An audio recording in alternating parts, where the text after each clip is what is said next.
What's up, legends? Welcome back to the channel. Today I wanted to go over 5 upgrades that I think any Stark owner should absolutely consider. First and foremost is replacing the tubes. The inner tubes that they come with are, from what I understand, is they were trying to save weight, so they offer this plastic style tube. Is there anything wrong with that? No, but from what I've heard, a lot of people are having issues with getting flat tires sort of straight away. So first and foremost, get rid of the tube. Secondly, I'd consider swapping out the chain. For me, mentally, every bike I've ever ridden has had a chain with a link clip. I feel safer on that. That's not to say that it isn't a great product already, but just for me, my state of mind, I want to know that if I'm jumping a jump or anything like that, there's no chance of just a pinch clip being able to come undone. Third thing to consider, if you have one of the first generations with the handbrake, I would definitely go the Brembo upgrade, which I've done here.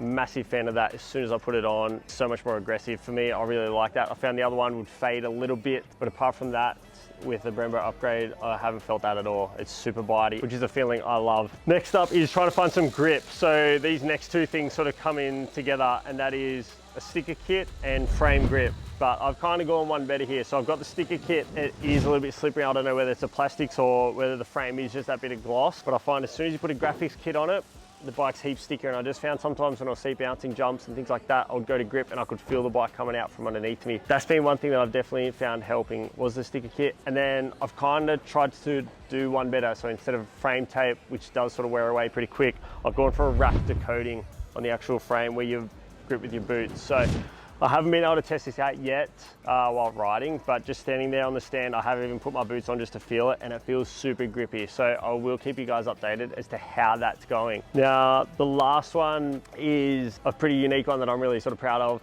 and that's getting a wheel weight. So I weighted the rear wheel. Because the wheels on these bikes can spin so fast, like if you're jumping a jump in the air, for example, and you open that thing up, you're not restricted to the gear that you're in. You know, like if you're in second gear on a 450, that rear wheel can maybe spin to 80 kilometers an hour, whereas on this, it could probably spin double that, you know, up to 150 kilometers an hour.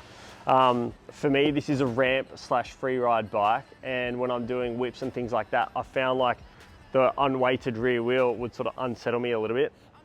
So what I've done is I've put these 3 weights on, I set up a wheel balancer, and yeah, I just found that by doing that, I actually did a test with a bike on the stand without the wheel weights and then a bike on the stand with the wheel weights, and you could actually see when you got over like 60 kilometers per hour, one would shake quite a fair bit and the other one wouldn't at all. So I found that to be super interesting.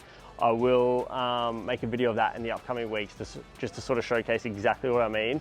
But yeah, they're 5 things that I'll definitely think about in regards to the Stark. I'm a massive fan of these bikes. I think they're unbelievable out of the crate, and I think they're an absolute game changer for the future of motorcycle riding. But yeah, these are 5 upgrades that I think are definitely worth thinking about.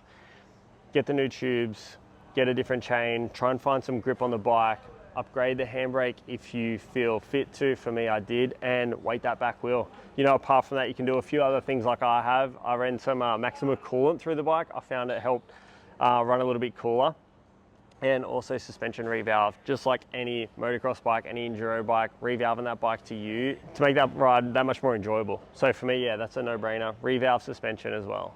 So yeah, hope you guys learned something from this video, and I'll see you on the next one.